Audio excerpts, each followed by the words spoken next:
અડવા જેવું જ નથી. અન્ય વ્યસનના જોખમો સમજાવતા કહે છે, બીડી, સિગરેટ, તમાકુ શરીરને નુકસાન કરે છે, કેન્સર જેવા રોગો ઊભા કરે છે, તેમજ ઇમોશનલ કરે છે. ચાનું વ્યસન પણ મનને ચંચળ કરે છે.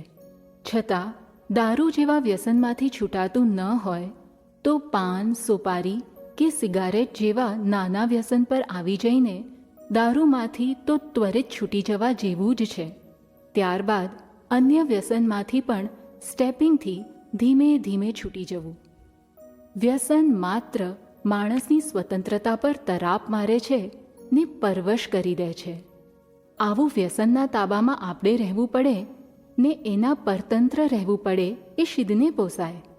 આવા વ્યસનના જાળામાં ફસાયેલા સૌ કોઈ કાજે આ દાદાઈ જ્ઞાનવાણી એક નવા જ ઉપાયો ધરનાર જ્ઞાન પ્રકાશ બની રહેશે. આ પુસ્તકમાં દાદાશ્રીએ વ્યસનમાંથી મુક્ત થવાના વિવિધ ઉપાયો દર્શાવ્યા છે, જેમાંનો એક ઉપાય છે 4 સ્ટેપની અનોખી રીત, જેમાં નંબર 1, વ્યસન એ ખોટું છે એનો દ્રઢ નિશ્ચય રાખીએ. 2, કઈ રીતે ખોટું છે એની વિગત એકત્રિત કરી જાગૃતિમાં રાખીએ. 3, નક્કી કર્યા છતાં જેટલી વાર ફરીથી વ્યસન થાય એટલી વાર પ્રતિક્રમણ પ્રત્યાખ્યાન કરીએ. અને 4, કોઈ એના માટે ભૂલ કાઢે, અપમાન કરે તોય એનું રક્ષણ ના કરીએ. અને જે હજુ વ્યસનથી ગ્રસ્ત નથી થયા તેને પણ ચેતવતા દાદાશ્રી કહે છે કે વ્યસનમાં લપસાવનાર મોટું નિમિત્ત છે વ્યસનીની સોબત. એ સંગ તમને ક્યારે વ્યસનમાં ફસાવી દેશે એનો ભરોસો નહીં. માટે એ કુસંગથી ચેતતા રહેવા જેવું છે.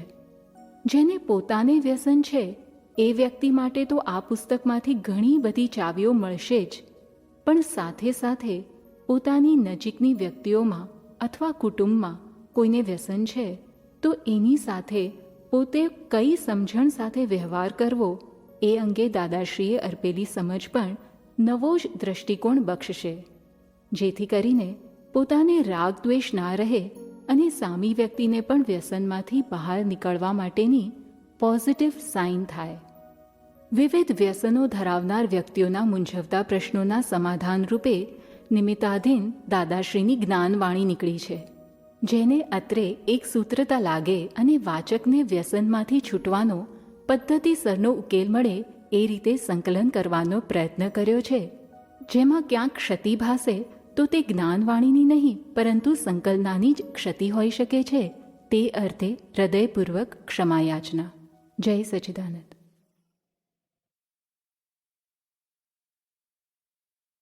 દાદા ભગવાન કથિત પુસ્તક વ્યસન મુક્તિનો માર્ગ. ચેપ્ટર 1, વ્યસન એ શું છે? વ્યસન કોને કહેવાય? શરીરને અનાવશ્યક ખોરાક તે વ્યસન. દાદા, વ્યસન એટલે શું? વ્યસન એટલે શું? વ્યસન શબ્દ એ તો શેમાંથી બનેલો છે? અસનમાંથી વ્યસન બનેલો છે. આ શરીરને આવશ્યક એનું નામ અસન કહેવાય અને અનાવશ્યક એનું નામ વ્યસન કહેવાય.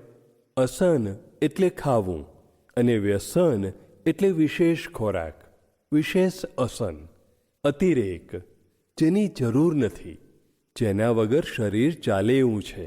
ખોરાકની, અસનની જરૂર છે પણ વ્યસનની જરૂર નથી. આ બીડીની ખાસ નેસેસિટી નથી, જરૂરિયાત નથી. તેને તમે શું કરવા સંગ્રહો છો?